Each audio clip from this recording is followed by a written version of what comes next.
accessing Union Pacific Corporation's 2023 fourth quarter earnings conference call, held at 8:45 a.m. Eastern Time on January 25, 2024 in Omaha, Nebraska. This presentation and the accompanying materials include statements that contain estimates, projections, or expectations regarding the company's financial results and operations and future economic conditions. These statements are forward-looking statements as defined by the federal securities laws. Forward-looking statements are subject to risks and uncertainties that could cause actual performance or results to differ materially from those expressed in the statements. The materials accompanying this presentation include more detailed information regarding forward-looking information and these risks and uncertainties. In addition, please refer to the company's website and SEC filings for additional information about our risk factors. Thank you. Greetings. Welcome to the Union Pacific fourth quarter earnings call. At this time, all participants are in listen-only mode. A brief question-and-answer session will follow the formal presentation. If anyone should require operator assistance during the conference, please press star zero from your telephone keypad. As a reminder, this conference is being recorded, and slides for today's presentation are available on Union Pacific's website. It is now my pleasure to introduce your host, Mr. Jim Vena, Chief Executive Officer for Union Pacific. Mr. Vena, you may now begin. Thanks, Rob. Good morning, and thank you for joining us today to discuss Union Pacific's fourth quarter and full year results. I'm joined in Omaha by our Chief Financial Officer, Jennifer Heyman, our Executive Vice President of Marketing and Sales, Kenny Rocker, and our Executive Vice President of Operations, Eric Geringer. The Union Pacific team is executing our multi-year strategy to lead the industry in safety, service, and operational excellence. Our fourth quarter shows a lot of what's possible and demonstrate that we're on the right path to achieving those goals. We exited 2023 with strong momentum, which gives me great confidence that we have a winning strategy. There's work to do, but we're building the foundation for future success. Now let's turn to slide 3. This morning, Union Pacific reported 2023 fourth quarter net income of $1.7 billion, or $2.71 per share. This compares to 2022 fourth quarter net income of $1.6 billion, or $2.67 per share. Fourth quarter operating revenue was flat as increased volumes and core pricing gains were offset by lower fuel surcharge revenue and business mix. Expenses year over year were also flat as lower fuel expenses and productivity gains were offset by inflation, volume-related costs, and higher casualty expenses. Our fourth quarter operating ratio of 60.9% improved 10 basis points versus last year, and more importantly, we demonstrated strong sequential OR improvement of 250 basis points from the third quarter. We are taking the right actions to increase the efficiency of our railroad while also improving service for our customers. Key to our strategy is excelling in what we control. We made great progress in those areas this quarter. That provides further proof that we're on the right path to future success. So with that, let me hand it over to Jennifer to provide more details on the fourth quarter and full year financials. Thanks, Jim, and good morning. Let's begin by walking through our fourth quarter income statement on slide 5. Starting with the top line, operating revenue of $6.2 billion was flat versus 2022 on a 3% volume increase.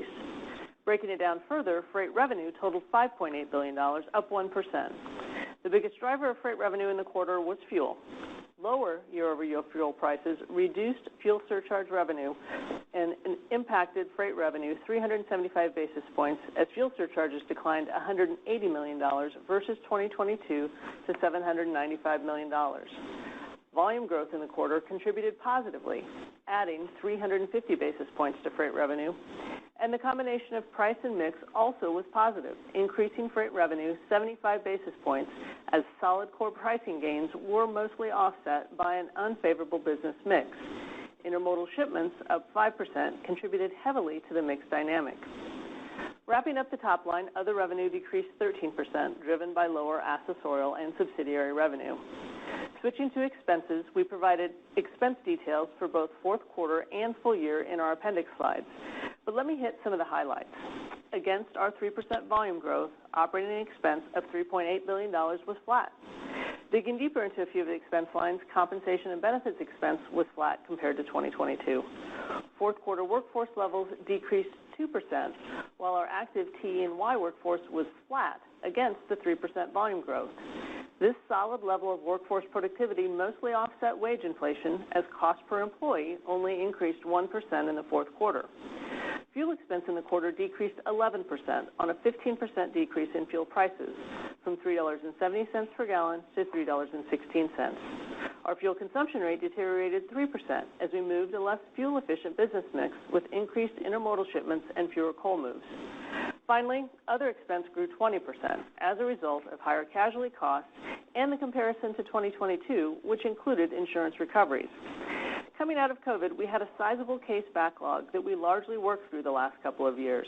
Importantly, we do not see these elevated expenses as a reflection of a long-term trend, particularly with our intense focus on improving safety. Fourth quarter operating income was flat at $2.4 billion. Below the line, other income increased $16 million due to higher real estate gains. Fourth quarter net income of $1.7 billion and earnings per share of $2.71 both improved 1% versus 2022. Our operating ratio of 60.9% improved 10 basis points year over year and 250 basis points sequentially. Moving to slide 6 with a quick recap of full year 2023 results, revenue of $24.1 billion declined 3%, driven by reduced fuel surcharges, business mix, and lower volumes, partially offset by core pricing gains. Operating income totaled $9.1 billion, and our full-year operating ratio of 62.3% deteriorated 220 basis points. Earnings per share of $10.45 decreased 7% versus 2022, and then reflecting the impact of our overall financial results, return on invested capital declined 180 basis points to 15.5%. Turning to shareholder returns and the balance sheet on slide 7, full year 2023 cash from operations totaled $8.4 billion, down roughly $1 billion from 2022. The combination of lower net income and nearly $450 million of labor agreement payments were the main drivers. Free cash flow and our cash flow conversion rate also reflected those impacts. We returned $3.9 billion to shareholders in 2023 through dividends and share repurchases.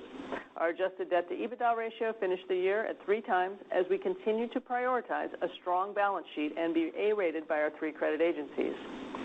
While 2023 was a difficult year, I'm pleased with the progress we've made over the last several months to improve our service and productivity. We believe this performance marks an inflection point as efforts to improve the efficiency of our railroad through safety, service, and operational excellence is starting to be reflected in our financials. With that, I'm going to turn it over to Kenny to provide some comments on 2023 and kick off our commentary on 2024. Thank you, Jennifer, and good morning.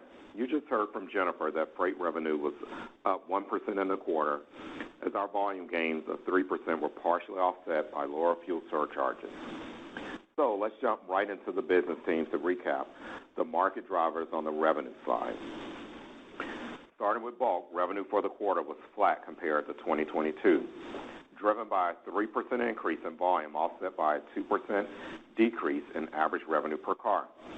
Core pricing gains were more than offset by lower fuel surcharges and the unfavorable impact of low natural gas prices on our index-based coal contracts. Fertilizer shipments grew compared to 2022 as demand for field application was strong due to lower nitrogen prices. Grain products shipments were up for the quarter as our team secured new feedstock opportunities for renewable diesel production in Louisiana and California. Additionally, ethanol shipments increased with our improved service. Lastly, coal continued to be challenged in the fourth quarter due to mild weather and decreased coal competitiveness from low natural gas prices. Industrial revenue was up 4% in the quarter, driven by a 3% increase in volume. Core pricing gains in the quarter were mostly offset by lower fuel surcharges and a negative mix in volume. Business development in our petroleum and LPG commodity segments contributed to the growth. Demand improved for our plastics business in both export and domestic markets. However, sand volumes were negatively impacted by softer natural gas prices that reduced drilling in the Eagle Ford Basin and increased utilization of in-basin sand in the DJ Basin. Premium revenue for the quarter was down 3% on a 4% increase in volume and a 7% decrease in average revenue per car from lower fuel surcharges and truck market pressures. Automotive volumes were negatively impacted by the UAW strike, but those decreases were mostly offset by dealer inventory replenishment and business development wins that I mentioned on the last quarter's call. Intermodal volumes were positive in the quarter, driven by stronger West Coast imports, domestic business development wins, and strength in our Mexico volumes. Now, let's start talking about 2024. Here are some key economic indicators that we're watching this year on slide 10. These are S&P's forecasts from their January report, and you'll notice that it shows a mixed picture for 2024. Industrial production looks to be flat. Housing starts are expected to remain challenged, but demand for autos continues to be strong. Turning to slide 11. Here is our 2024 outlook as we see it today for the key markets we serve. Starting with bulk, we anticipate continued challenges in coal as natural gas futures remain volatile and inventories are high. Domestic grain is relatively stable, but we are keeping a watchful eye on export demand. On a brighter note, we expect fertilizer to be strong as repairs at Canpotex's Portland facility are now complete and commodity prices remain competitive moving into the spring season. And growth within biofuels continues to be driven by a strong demand outlook combined with a heavy focus on capturing new business, including incremental volumes secured from Minnesota and Iowa origins. Moving on to industrial, the construction market will be challenged to exceed last year's record volumes as we're seeing softness in parts of the market. However, we foresee the petroleum and petrochem markets remaining favorable due to our focus on business development. And finally, for premium, on the international intermodal side, we expect the market to improve year over year, but a contract we lost earlier in 2023 will negatively impact our 2024 volumes. On the domestic side, we are staying close with our customers who have indicated that they'll see a soft start to the year. Nonetheless, our strong service product sets us up to handle market demand. And for automotive, we will see strength in this market with improved OEM production and business development wins. In summary, the economic environment continues to look muted in 2024, particularly in the first half. We're off to a slower start in January based on severe winter storms and market challenges we're seeing in coal and intermodal. But I am encouraged that we expect to see growth in some markets with our strong focus on business development. For the second half, we are well prepared to handle the demand if the market and economy improves. We continue to make significant capital investments on both the carload and intermodal front to capture more freight over the road. Those investments, along with our unmatched service offerings and improved service products from Eric's team, create a winning environment for our customers. I'm excited for the opportunities in front of us, and our commercial team is ready to help our customers win in the marketplace. And with that, I'll turn it over to Eric to review our operational performance. Thank you, Kenny, and good morning. Moving to slide 13. To start, I want to express my appreciation to the team for their relentless focus on improving our service product and driving network efficiency. It's thanks to their efforts that our network showed tremendous fluidity and reliability during the fourth quarter. Freight car velocity improved 14% to 217 miles per day compared to fourth quarter 2022. Increased train velocity and a reduction in terminal dwell drove that performance. Service was strong during the quarter as we saw a significant 12-point improvement in both intermodal and manifest and auto trip plan compliance. In addition to trip plan compliance, we have hundreds of customer-specific performance metrics that also showed great improvement throughout the quarter. Most importantly, we are delivering the service we sold our customers, which is critical to our long-term growth strategy. While winter is here and has certainly brought its challenges, the railroad overall is very healthy, and I'm confident the team will continue its positive momentum. Safety continues to be the foundation of everything we do. During the quarter, we delivered improved derailment performance through our investments in technology and process. We remain focused on the critical actions that drive real change so everyone goes home safely each day. Now let's review our key efficiency metrics for the quarter on slide 14. During the fourth quarter, we saw year-over-year improvement across all of our efficiency metrics. Locomotive productivity improved 14% versus fourth quarter 2022 and 9% sequentially as we continue to identify and execute on opportunities to utilize the fleet more efficiently. Throughout the second half of 2023, we stored nearly 500 units from our operable fleet. Workforce productivity improved 4% compared to fourth quarter 2022. With a strong crew base, we are focused on effectively managing workforce levels to the demands of the business.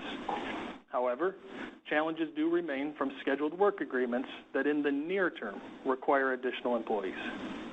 Train length improved 2% compared to fourth quarter 2022 as we continue to remove car touch points from the system. In total, throughout 2023, we were successful in extending train length as improvements in the second half more than offset the declines in intermodal shipments. We remain persistent in our focus on train length to drive productivity while providing a better service product to our customers.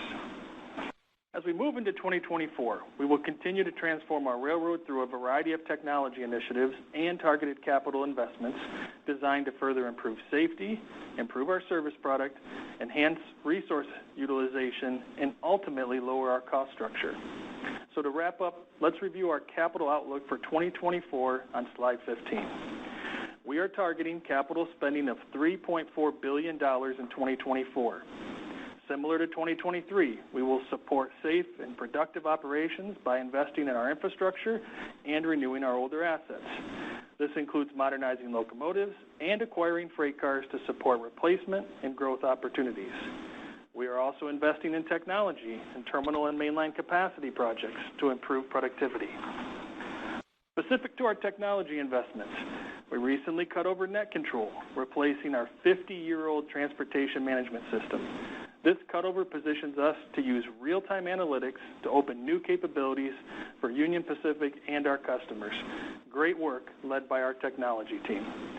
On the growth front, we will continue to invest in projects that expand our intermodal footprint and support business development in targeted high-growth areas such as Inland Empire, Kansas City, and Phoenix, to name a few.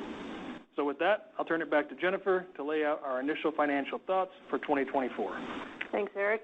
Turning to slide 17, let me start by pointing out that we added a new appendix slide that contains several of the 2024 modeling assumptions that should be helpful to everyone in framing our current expectations. As you heard from Kenny, it's a difficult market to forecast as economic indicators show a muted and uncertain economy. Throw in a couple other variables, such as what the Fed might or might not do with interest rates and a presidential election, and we've got an interesting year ahead. On top of the macro pressures, lower coal demand and some lost international intermodal business are expected to negatively impact our volume. And as you've seen in the weekly carload data, January is off to a slow start as cold temperatures across our system impacted operations and volume, with first quarter volume down 9% year to date. I am confident, however, that our strong and improving service product will allow us to capture available demand. We clearly demonstrated that in the fourth quarter as we took advantage of the unexpected but short-term surge in intermodal. More certain than the economy is our expectation to generate pricing dollars in excess of inflation dollars, even with ongoing headwinds from certain intermodal contracts. With those pressures, we do not expect price to be accretive to margins in this year. Key for UP in 2024 is our ability to control the controllables.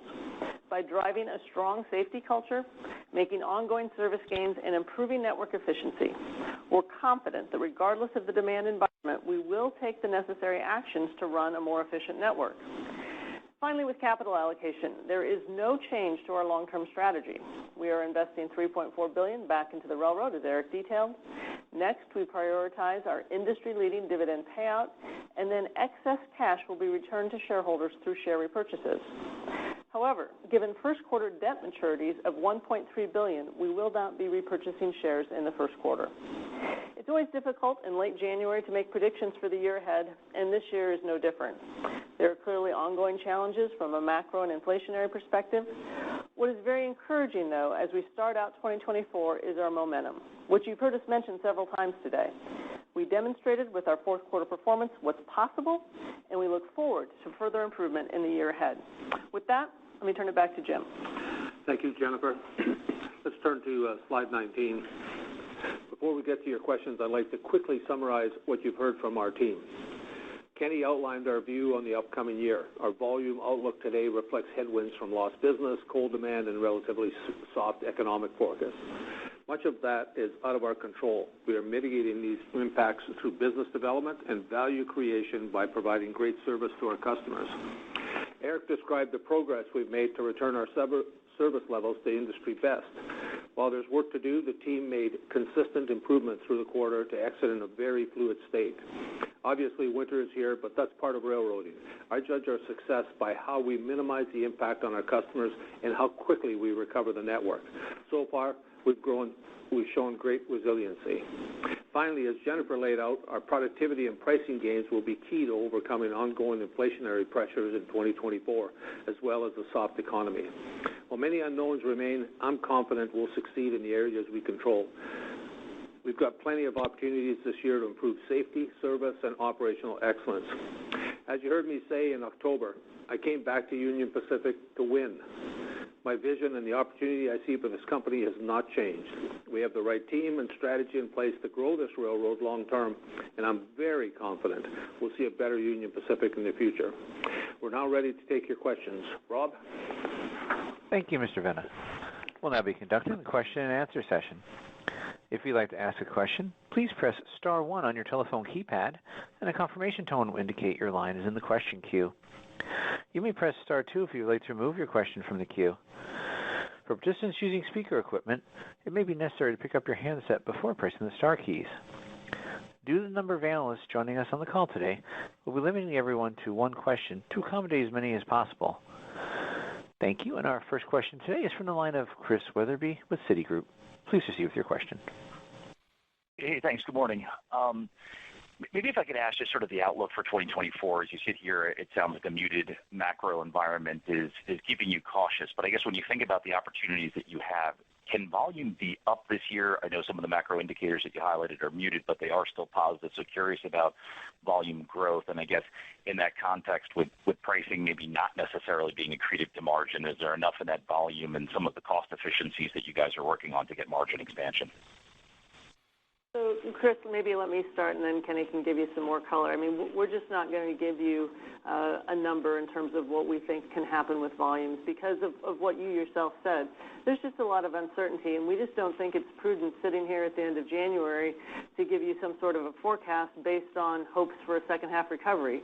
Do we hope that will happen, and are we going to work diligently to move every piece of business that's there? Absolutely, and I think you really saw what the network can do with our fourth quarter performance, but we just need to see a little more certainty, and hopefully that plays out through the year, and we can provide that. But sitting here today, we just don't see that. But Kenny, maybe talk about your market a little. I talked about it in my opening comments. It's a mixed bag of opportunities that are in front of us. We feel really good about the biofuels market. That market is growing. Demand is growing. We're capturing business in those markets. On the industrial side, we've had some, record year on the construction side. Still be a strong year, but as we are coming out of the gate with weather, that's going to be a little bit challenged for us. We feel really good about our petrochem business and wins that we've had from a business development perspective. On the petroleum and LPG side, those are all positive for us. On our premium business, again, those are really economic driven, and so we'll be looking to see what happens with demand overall.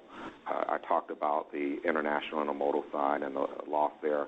We feel really encouraged by our ability to win on the auto side, and you heard us talk about the Volkswagen win in last quarter. And so there's a lot of demand there and the forecast for growth there. We really feel good about that market. Anything on the margins? I'm sorry? Margins. Oh, on margins. Again, I'm not this might become a broken record. I hope not. But, we are not going to give specific guidance. We're going to do everything we can, as much as we can. And again, you saw what we did in the fourth quarter. But every kind of other guidance I would give is going to be predicated on what I think is going to happen with volumes, and we just don't have that clarity. And I don't think it's prudent to do that sitting here today. Got it. Thanks for the time. I appreciate it. Chris, let me just maybe just try to put this all into a box of the way we're thinking. It's very difficult for us to look forward and say this is exactly the way the year is going to go. More important to me and the team is, what have we done operationally, and what are we doing to provide Kenny and the entire team the capability to go out there and maximize what's available for us and what we can bring onto this railroad. And for me, that's the single most important thing. I think what we've shown is the capability to flex up. We have the assets to be able to flex up. We have the capacity to be able to flex up. And if we continue to drive the efficiency of the railroad, which I expect we will, then what we do is we win in the marketplace. And whatever's out there, we're going to compete against everybody else, trucks and other railroads, and we think we have a winning model. So that's the challenge we have. And it would be a mistake for us to come out and say, because I can't tell what's going to happen, like Jennifer pointed out, with the inputs and the effects from interest rates and everything else that's happening in the economy. But I'm very comfortable that we are going to maximize what's available for Union Pacific and win. Okay, that's helpful. Thanks, Ed. Appreciate it. Our next question is from the line of Walter Spracklin with RBC Capital Markets. Please proceed with your question. Yeah, thanks very much, operator. Good morning, everyone. On the intermodal side, I know there was a business loss there, and but looking at some of the statistics in LA Long Beach, there seems to be a really good uptick in volumes into those regions or that region. Red Sea impact, perhaps. East Coast is down. Kenny, are you seeing that there is new business coming that way, and could that be a nice offset to any business loss, or could it create an opportunity for a business win or more business wins as more volume shifts to LA Long Beach, and perhaps the fluidity of LA Long Beach is that keeping pace with the new volume that's coming its way?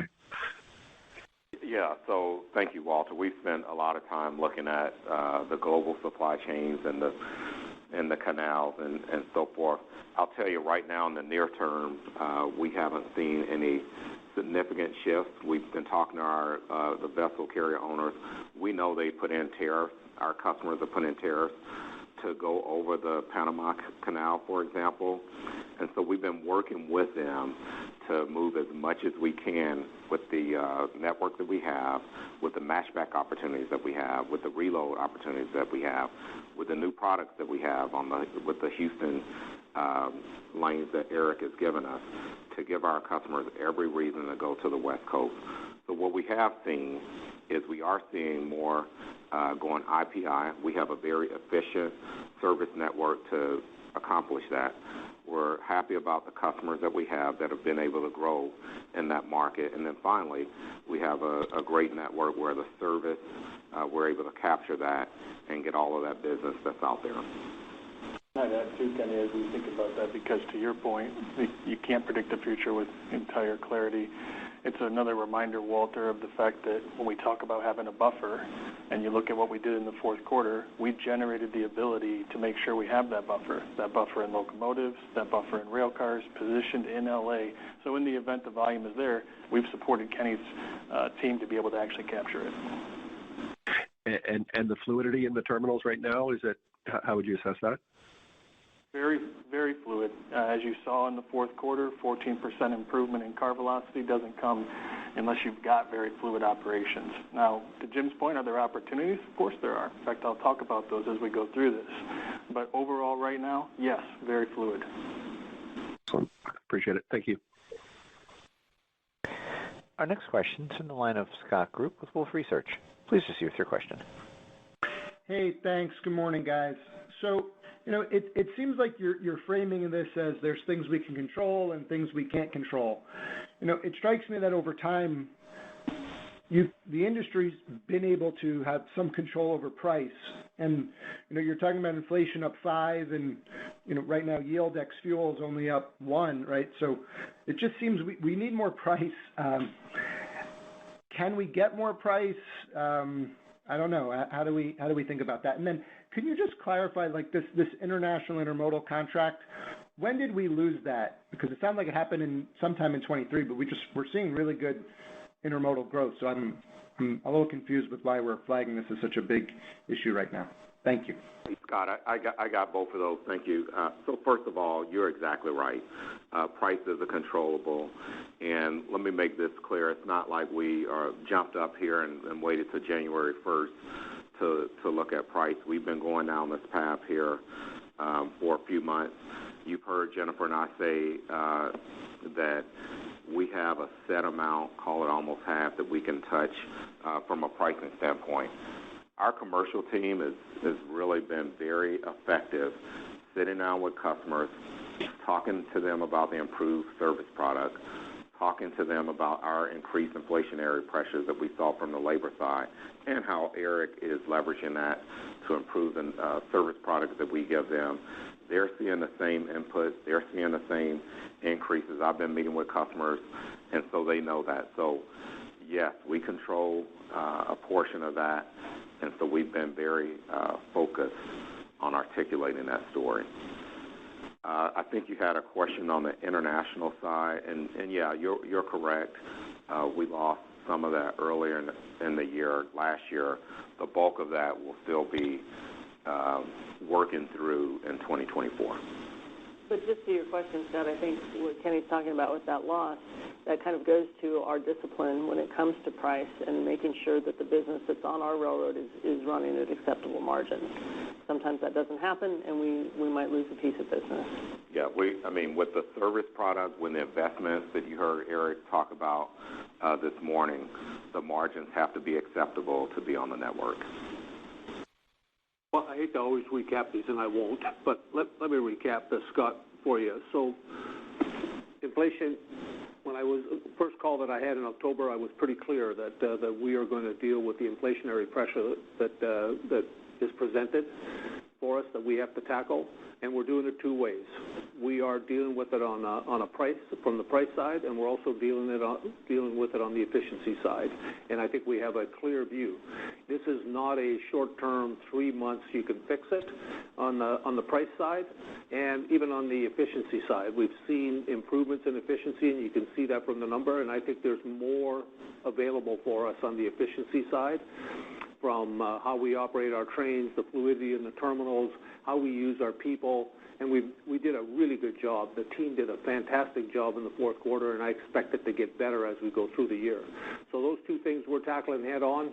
We're not being shy about it. We're being straight. I've met with a lot of customers in groups and in small, and I've been clear about what the pressures are and what we're going to do about it moving forward.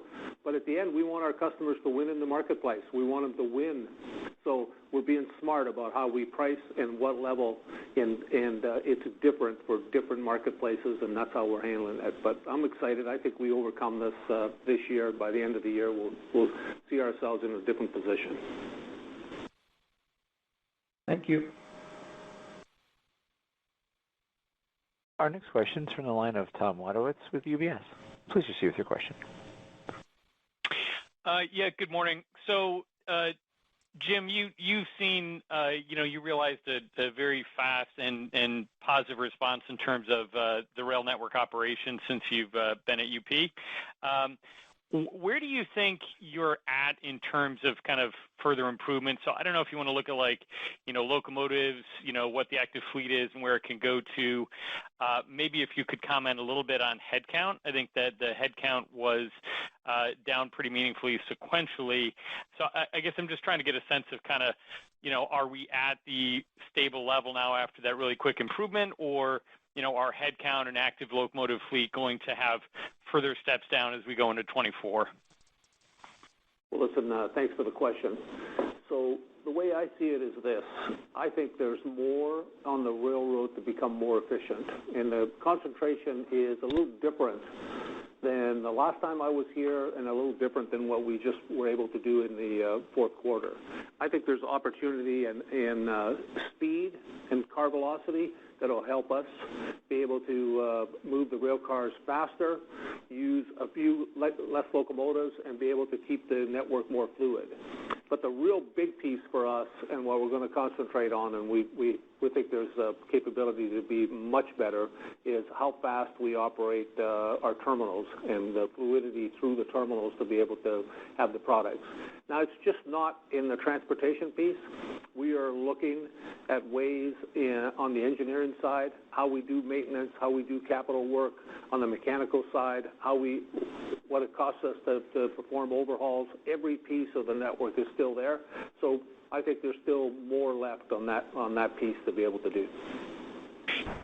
Can you offer a thought on how that translates to headcount? Do we think headcount goes down further, or is it kind of stable at current level? Well, the challenge we have with headcount is we signed some collective agreements, and you live with what was given to you. And some of those collective agreements put pressure on headcount. They put pressure on from both the time off, the sick benefit time off that we provided. We had some weekends when the football game were on that we had an extra 15-20% people all got sick at the same time. So we need to be able to figure out how to deal with that, and we'll do that as we move ahead. It must have been a real bad weekend right at the same time as one of the playoff games was on. But at the end of the day, those are blocks that we have to get over this year. And what we showed in the fourth quarter is with all that, all the pluses and all the headwinds we had on headcount, we were able to keep the headcount and reduce it overall in the company, and there is no reason for us not to continue to do that. We'll look for every opportunity. And sorry, I can't give you a specific number because this is a moving target as we move ahead. We're implementing new agreements through this year, so it'll be noisy. It won't be a straight tangent down. The slope won't be perfect. It'll be a little up and down, but I'm very comfortable that we have the programs, the processes in place to be able to correct that and head the way, which is less people handling the same amount of business. Great. Thank you. Thank you. Our next question is from the line of John Chappell with Evercore ISI. Please proceed with your question. Thank you. Good morning. I was going to ask this anyway. I guess it's a perfect follow-up, and maybe it's just reading between the lines. So when Eric mentioned some of the challenges remaining from the work agreements that required additional employees, it was noticeable to me that you stressed near term. So is there a time where this anniversaries, where you could be a lot more flexible based on the volume environment? Or was the stress on near term kind of related to what you were just mentioning, Jim? You're putting programs in place, you're trying to address it, and that you hope at some point you can kind of reverse that trend. Yeah, in 2024, we have dates of implementation for the agreements that we have not implemented completely, and those are pressures on the number of people that we would need to operate. So that'll be through 2024, and that's why I've always talked about I see this as a 2-year adjustment to the railroad to be able to get there, but we do have programs in place. As we implement, we run into things. If we operate as efficiently as I think we can, we'll mitigate that. And you mitigate it by running less trains, having more cars on the same trains.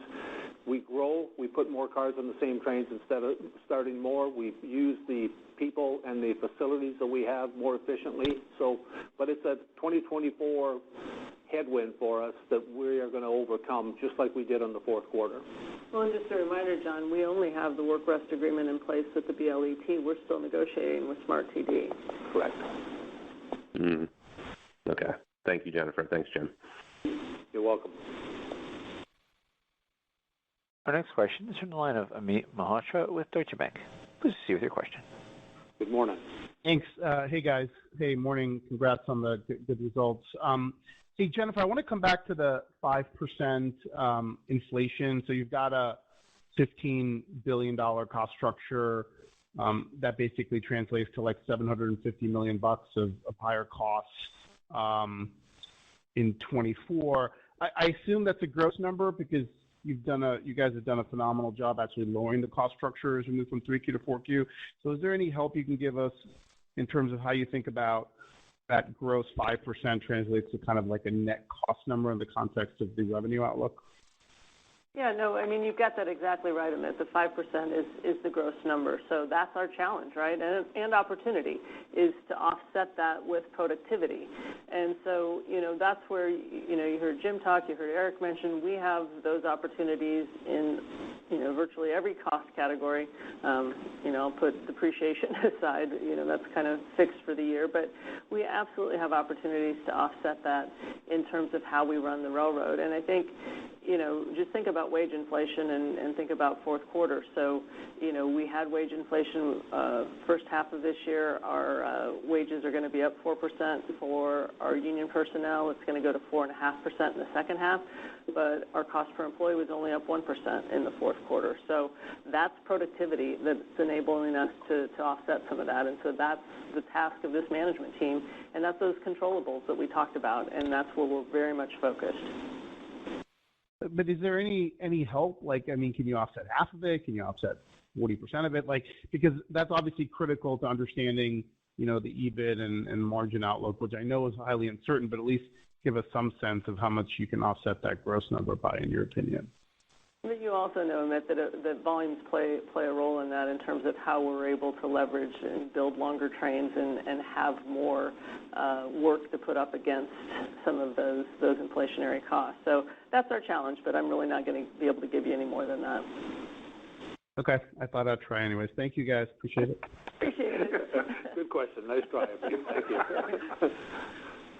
Our next question is from the line of Allison Poliniak with Wells Fargo. Please proceed with your question. Hi, good morning. So obviously service is improving here. Just in terms of customer engagement, any color on sort of the pipeline of opportunities? Is it starting to accelerate? Are there unique opportunities? And I guess along with that, are you seeing any improvement in some of the conversion of some opportunities out there? Just any thoughts? Thanks. Allison, let me start, and then Kenny, please jump in. So if we look at this railroad that we are blessed with, that we operate, and I think you've seen some of the steps we've taken, is you have to provide level of service that we sold our customers, and that's our goal, and we work real hard every day to do that. We operate the railroad very efficiently. Where's the opportunity? We have a mix of traffic that's available to us that originates on our railroad. So when I go around the entire railroad, I'm very comfortable that we offset, and we have the capability to offset, and we are tackling, whether it's that industrial complex all the way from New Orleans to Brownsville, Texas, whether it's the grain, whether it's the soda ash, whether it's the intermodal at the West Coast, and our speed. We are able to provide speed for customers that require speed, and not all of them do. We can go from L.A. to Texas, a close to 2,000-mile journey, and we do that in 48 hours. So that's truck-like. So, and our service that we put on from Mexico going into eastern Canada, partnering with CN and ourselves into the east, plus into Chicago, is unparalleled. We can do it as fast as anybody. So there's lots of opportunity out there for us, and what we have to do is with good service, the customers will see what's possible, and they will want to partner with Union Pacific and grow their business with us versus anybody else. Kenny? Yeah, so first of all, we have a robust business development pipeline. It's a healthy one. It's an encouraging one. We're excited about the pipeline in front of us, so a lot of opportunities there. The main thing I want to start with is our service product is in a strong position. And so as we talk about the service that we sold to customers, you look at some of the markets, just to get a little bit more detail here. Look at coming out of Mexico. That's a service product that Eric has given us daily. That's undisputed and unmatched coming out of Mexico. It's the fastest product. It's also a product that is on time. You look at the West Coast, and someone asked me a question earlier. We're blessed with a network where we can pitch and we can catch. We can pitch coming out of the West Coast. We onboard and on dock. We've got a strong IPI. We can catch in the Inland Empire. We built that up. We put investments there, and we've shared with you that we've got plans to really grow in that area. And with the network and the service product we have, we're expecting to grow. If you look at the carload side, you've heard us talk about some of the wins in the auto side. I talked about the petrochem side. It's a great network down in the Gulf. The service product is improving. Our commercial leaders, commercial teams are sitting out there and talking to customers about taking a little bit more truck off the road. So we're bullish on getting out there and growing as the service product is there, and we're investing in the network. Great. Thank you. Our next question is from the line of Brandon Oglenski with Barclays. Please proceed with your question. Hey, good morning, and thanks for taking my question. Eric, I wanted to come back to you because I think in response to an earlier question, you spoke about, there's still more to come on, things like velocity and train length, and then I think Jim even alluded to some local service plan changes. So do you want to elaborate a little bit more on, where you see productivity gains this year? Absolutely. So you mentioned car velocity, so let's start there. As you're thinking about 2024 and what's in front of us, you saw what we did in the fourth quarter, 14% improvement, 217 miles per day. That becomes a floor that as we work every single day, as was mentioned before, we're working to improve that. Now, if you peel that back and you say, okay, within that, where do you see the biggest opportunities? You mentioned train length, so we can start there. Train length is an opportunity, always has been, and candidly always will be because the railroad is dynamic. Train length comes in two forms. The first one, Kenny just gave a great example of, Inland Empire, where we're bringing more volume onto the railroad. I already have an existing train, and we can just tack it onto the back of that. The other way that it comes is in our actual transportation plan changes that we make. An example of that is the one that Kenny brought up with Mexico. When you think about that being two trains before and now we're consolidating that traffic into one, it allows us to drive productivity that way. After that, the fluidity drives our locomotive fleet. There's other factors, but at the very core of it, it is about fluidity. We took out 500 units out of the system in the second half of last year, a little bit because of volume, but the vast, vast majority of it because of fluidity. Continuing that work allows us to continue to right-size the fleet. And, we don't talk a lot about purchase services on these calls, but purchase service is a big opportunity for us. Whether you're thinking about how many vehicles do we have on this railroad to operate it, whether you think about how much fuel that we're using. We also have opportunities on the casualty side. As Jennifer has mentioned many times before, it's an opportunity all the way from the safety side. That's why we're so focused on safety, as well as even as we think about our service product, right? We have teams that are dedicated to making sure that the freight that we haul is successfully hauled from origin to destination without being damaged, and how do we drive down any claims that we have. So it is a target-rich environment, and we are doing everything every day to capitalize on that. Thank you. Our next question is from the line of Bascome Majors with Susquehanna. Please proceed with your question. Following up on the locomotive piece earlier, you talked about storing 500 units and having a 9% sequential increase in productivity.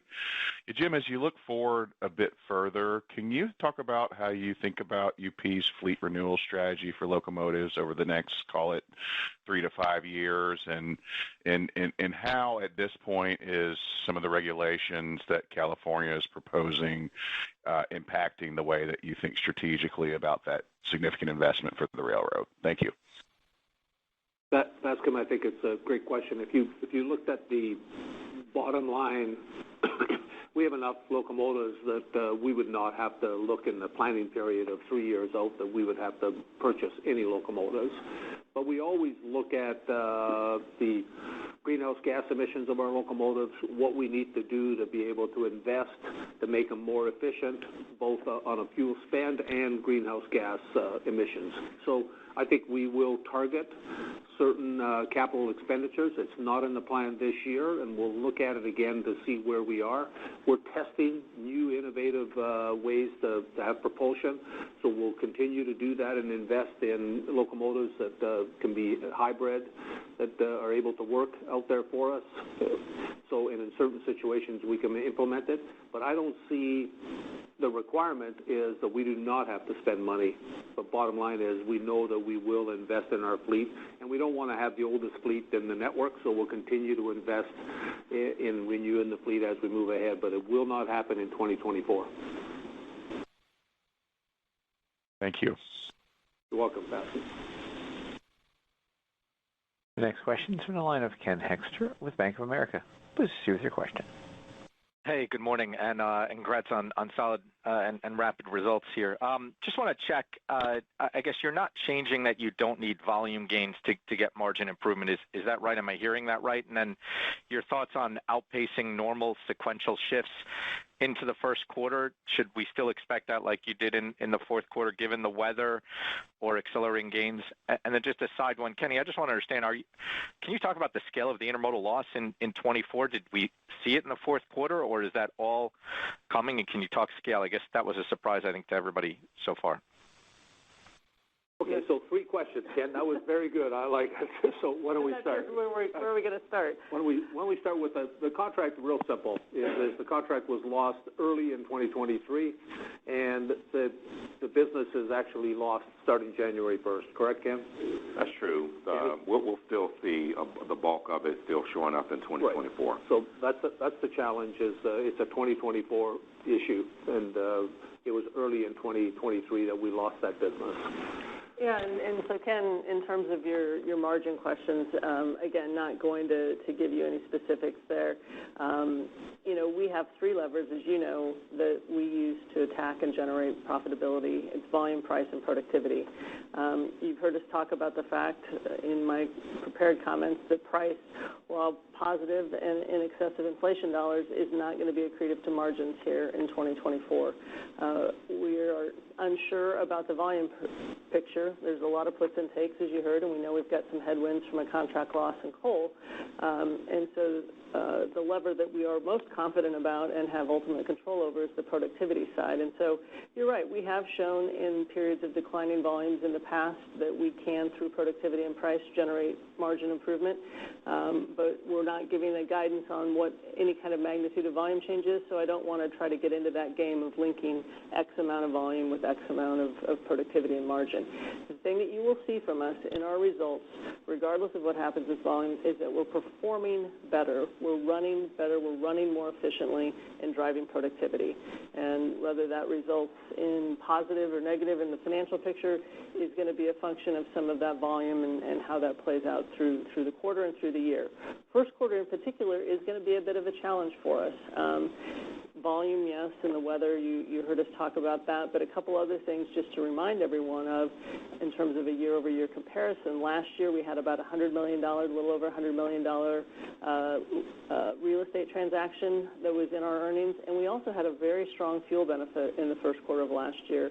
It helped our margins by, I think, almost 2 points and about 25 cents. So just want to remind everybody of those kind of year-over-year comparison pressures. Appreciate the multiple-part answers to my one question. Thank you. Our next question comes from the line of Justin Long with Stephens. Please proceed with your question. Thanks, and maybe taking a shot at asking that question a little bit differently. Jim, you've now been at the company for roughly a couple of quarters. Do you have any updated thoughts on the size of the total productivity opportunity going forward, and roughly how much of that is dependent on volume growth? If we want to make our own assumption that volumes are flattish this year, hypothetically, is that a scenario where you can still see meaningful margin expansion year over year? Listen, I think it was a well-framed question. I like it because it gets to the crux of who we are at Union Pacific and what the vision is and what our goals and objectives are. I'm very clear on it. I think We are going to have quarters, just like the first quarter, that maybe we don't see as much of a sequential improvement as we would like because of the pressures of what we had in January so far with weather, and I'm not sure what's going to happen. I've been around for way too long to forecast what's going to happen when winter's on and when we come through spring and everything that can happen then. But fundamentally, I see us as having a best operating ratio in the industry, and that's what we're driving towards, and we'll get there. And I see it in the future, and the future is not so far that it's cloudy. I see it clearly in what we have to do. So for me, that's real important. And I don't care whether the business in the marketplace gives us business or not. But I'll tell you, I'm pretty clear. Okay. We have a great railroad. We operate very efficiently. We should win with the customers, and I expect Kenny and his team to deliver. This is not, people want to talk about we lost the business. We need to go replace that, and we need to bring it on, and we need to do that in the short term, not the long term, without going after making an adjustment on price to go get the business. We have that capability, and we can deliver value to the customer. That's how I think. And I did not come back here. I could have sat at home in Scottsdale or been somewhere doing some exciting hiking or mountaineering, but I decided to come back because I think we could win, and we have the railroad and the network to do that. So the pressure is on this team.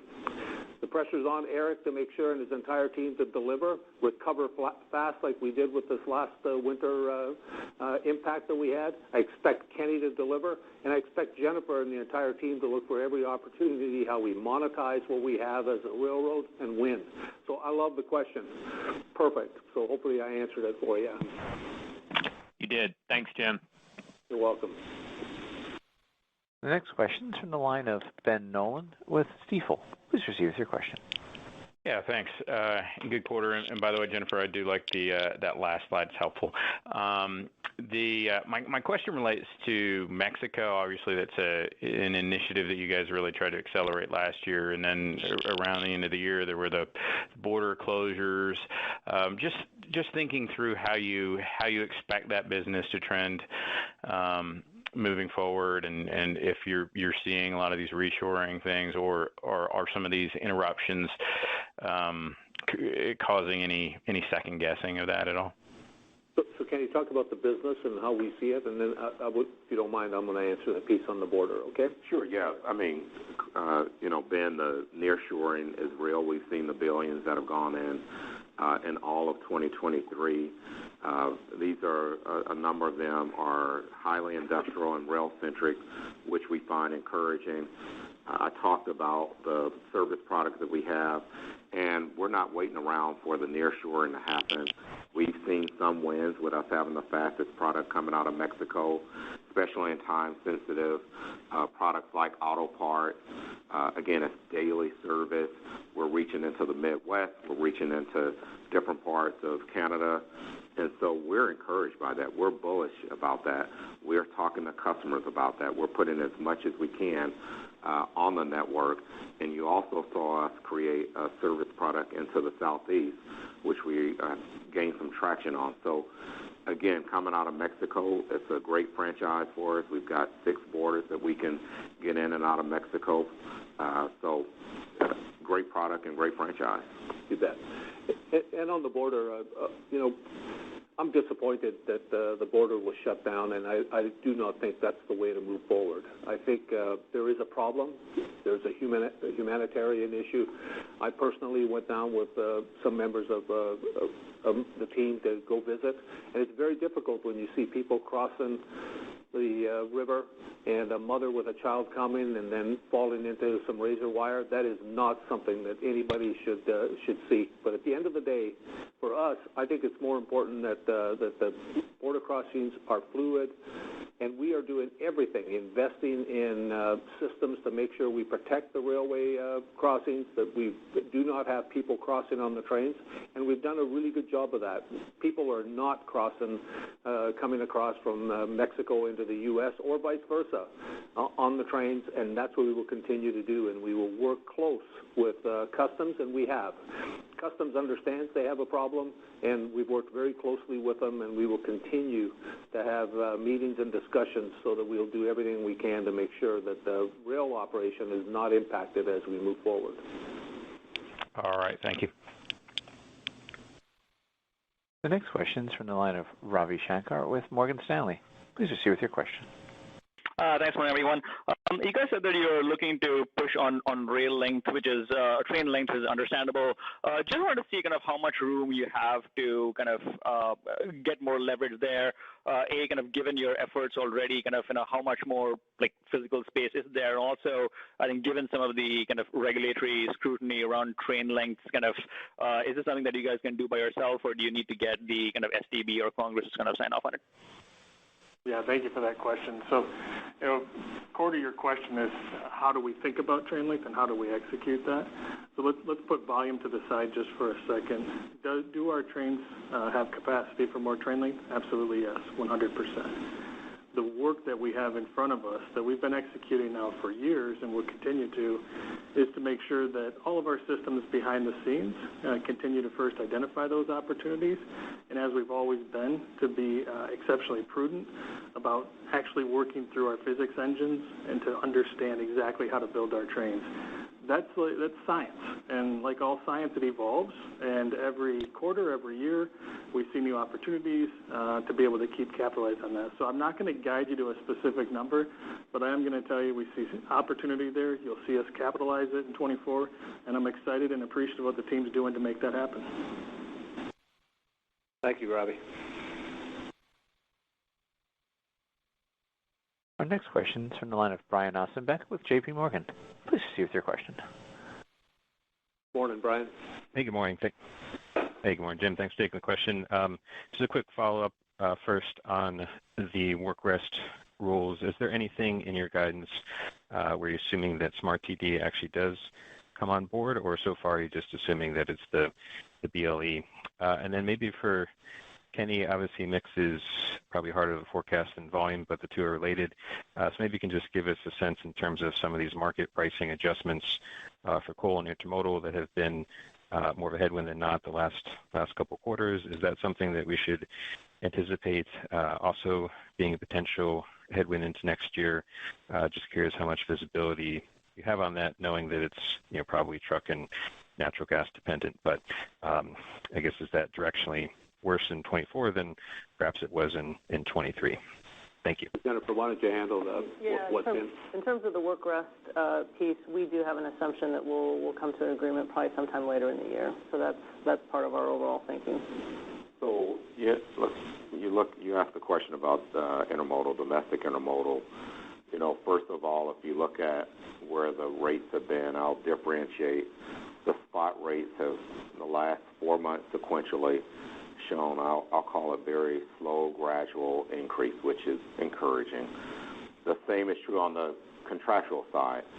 Very slow, gradual improvement sequentially the last 4 months. So I can't get into saying whether I think over the next 3 months that's going to continue. We've got a lot of mixed feedback from customers, but encouraged by what we've seen in the past. I've said this before, that we have mechanisms in our contracts for our suite of customers to keep them competitive real time in times like this. And as the market improves, I would just mention some of those indices. It will help us, some of those mechanisms that we have to, secure a little bit more price and better margin. Yeah, and Brian, I think you also asked a broader mix question in terms of next year. And obviously, with a lot of unknowns about volume, it's hard to answer that. But the big drivers there really are in the intermodal front. And largely, so goes intermodal, so goes the broader mix for UP. We obviously have mix within mix, as I know you're also aware. And so when you think about just the premium category, with automotive being very bullish on that, as we think about some of the contract wins and what's happening in that market, that may help your overall premium mix, particularly if you've got some down, and then we'll see how the rest of the categories play out. But that's the big swing factor for us in 2024. Thanks for the question, okay. Brian. Appreciate the thoughts. Thank you. The next question is from the line of Jordan Alliger with Goldman Sachs. Please proceed with your question. Yeah, a couple just real quick follow-ups or clarifications. One, I don't know if I caught the order of magnitude impact of the international intermodal loss, whether it be revenue or volume? And then secondly, what does it mean, price not being accretive to margin? Does that mean overall yields would it best be flat? Thanks. Yeah, for the second part of your question, Jordan, it really just means mathematically when you look at how the price impacts and is added to the revenue, it does not help your overall operating ratio calculation. Even though it's going to be higher than the inflation. Exactly. So when you do the math, you know that math, right? Yeah. So again, we're not going to frame up the magnitude. I can tell you we're focused on growing the international intermodal network. We've been blessed with a new intermodal terminal there in Phoenix. It's going to open up February 1st. I talked about some of the other products that we have coming out of Houston. We've talked about Mexico. So again, we're bullish, and we want to make sure that we're moving that product at the appropriate margins, acceptable margins. Thank you. Thank you very much. The next question is from the line of Jason Seidl with TD Cowen. Please proceed with your question. Thanks, Robert. Good morning, everybody. Tacking on to Jordan's question there, if we were to look at pricing and exclude sort of intermodal and sort of the natural gas impacts and some of the linked coal contracts, would pricing be accretive to margin in the remainder of the business? And also, as I look in that nearshoring commentary, how should we think about sort of post-24 in nearshoring? Where is that going to show up for you guys, and is there any extra CapEx that might be needed? Thank you. Yeah, Jason, thanks for the question. We're just not going to get into that final level of detail, but certainly those are substantial headwinds for us that have been impacting our yields through much of 2023, and the intermodal piece for sure is going to linger into 2024. Yeah, so, post-2024, as you look at it, I mentioned a lot of industrial-based markets that are going there. Think in terms of autos, think in terms of metals and minerals, think in terms of petrochemical markets. Perfect. Appreciate the time as always, everyone. Oh, thank you. Our next question is from the line of Jeff Kauffman with Vertical Research Partners. Please proceed with your question. Thank you very much. Thanks for squeezing me in. Just to follow up on the nearshoring for Kenny. A lot of the companies we talk to say really all that's been done at this point is concrete's been poured in the ground and some of these facilities have been announced, and really you're not going to see a lot of this potential until kind of 25, 26, 27. Looking at your industrial development plan and kind of what's out there, do you think, and I'm going to ask you to guess here, could this be 100 basis points in magnitude to volume on a basis over 3 to 5 years? Could it be larger than that? How should we think about scoping this longer-term industrial development opportunity for UNP? So certainly not going to guide on your basis point question. Here's what I will say, though, and I've repeated this, and I want to make sure I hit this pretty hard. We've got a service product coming out of Mexico that is unmatched. It's a daily product. It's the fastest product to getting in and out of the heart of Mexico. We also have 6 gateways, which gives us optionality, which gives our customers optionality, which gives us an opportunity to hit different parts of Mexico. So, yes, we feel very bullish about Mexico and the growth, and we've been working from an industrial development perspective with all the stakeholders, with all the customers to help bring that on. Okay, the other thing I would add is this: with the ownership position we have in the FXE, I think that ties us even to be able to optimize what's available to us as nearshoring happens, and as we work collaboratively and make it the view as one railroad operationally. It'll help us on the efficiency of being able to move the traffic, and I think we're able to offer the customers the best product, and we think it gives us a chance to win a bigger majority of any business that's added to those lanes. Thank you very much. Thank you. Our next question is from the line of Iram Nathan with Daiwa. Please proceed with your question. Hi, thanks for taking my question. So just on the casualty and I guess on the other expense, on the last slide you have flat to down. It looks like casualty would be favorable here. So can you talk about some things that could kind of offset that? Yeah, Hiram, on the call I mentioned the fact that we've had some higher casualty expenses certainly over the last couple of years, and we've been playing some catch-up. And so that's really a large part of what's driven the increase in those lines, or in that line and the other line. And so we don't expect that to continue because it's not indicative of our safety performance. And in fact, you've heard us talk about being very focused on improving that overall performance. It really is some cleanup and some maybe outsized verdicts too, just with some of what's going on in the courts, and we think we have some of those big things behind us. So looking forward to a better footing in 2024. Okay, and finally, on the CapEx question, Jim, we talked about FXE. In terms of capital additions, would FXE be on the same page as you guys in terms of investing in the business? Yeah, they have the same capability. They do a real good job.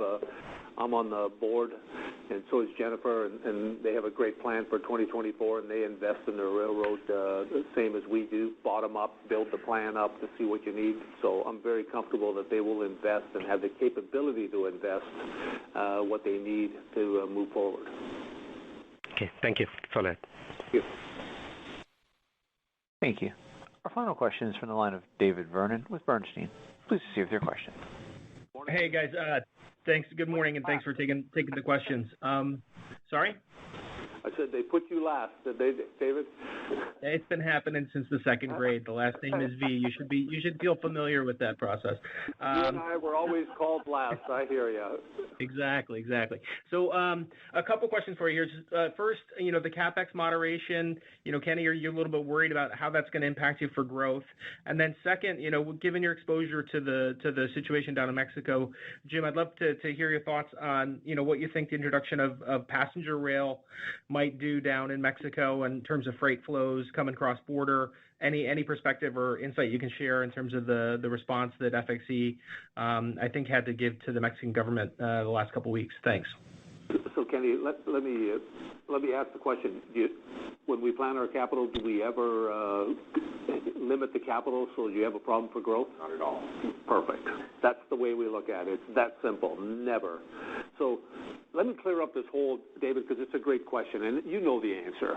So you're asking me, and you've heard it before, and I'm very clear on this. We build our capital plan from the bottom up to look at what we need to reinvest in the railroad, and every year is a little bit different. Ties, rail, equipment. We look at growth and what we've identified of where we need to invest. We're opening February 1st a new intermodal terminal in Phoenix. So we've invested in that. We're quick turnaround. We don't fool around anymore. That would have been like a 6-month, 1-year discussion. We turned around and in November said there's a market there, and February 1st we're opening up the place. So we're able to invest quick, and that's the way I look at it. When we built it up, we came up with $3.4 billion. That is not a hard number. If there's an opportunity for us to invest to grow this company, or invest that we need to on the replacement and the what we do every day to operate the railroad, we'll invest. And we never, ever skimp on safety, maintenance of the railroad, the capital costs we need, and the growth. So we are there. I have no issue. And on the passenger service, listen, I give both the FXE and CPKC, they're saying the right things, and I agree with them. There's an interaction when you have passenger service that affects you, but there's nothing that I'm worried about that they can't figure out how to mitigate that and still operate a freight and passenger railroad efficiently. So I'm very comfortable that will not have a significant effect or really any effect as they move ahead. I'm sure that we'll just move ahead and they'll be operating some passenger service on the railroad. So hopefully we answered your questions, David. You did. Thanks very much. Thanks. Operator, Rob, maybe if I can just, seeing as we're done with the questions, I wouldn't mind just recapping, and if there's a few people on, that's great, and if everybody else has got off, then I'm talking to my team here, and they love to hear this story. So bottom line is, we have a great railroad. We have a franchise that allows us with the business mix to go up and down because not one area ever, and you wish one year that every segment that we had, industrial, premium, okay, and the bulk would all grow at one time. That's not the way the world is. I've never seen it in my career. We need to be able to have the resiliency and the capability to react to what's happening. We don't know what's going to happen this year, but I'm telling you, fundamentally, we are on the right track to deliver. The team is engaged, we're excited, and we're looking forward to winning this year. We have goals to grow revenue with our service, and we also have goals to be the most efficient operationally railroad in the industry. So I'm looking forward to 2024. I'm excited. The team's excited, and I'm looking forward to talking to all of you in 3 months and see how the first quarter went and see how we're growing on what we've done up to this point. So thank you very much. Thank you. Ladies and gentlemen, thank you for your participation. This does conclude today's teleconference. You may now disconnect your lines and have a wonderful day.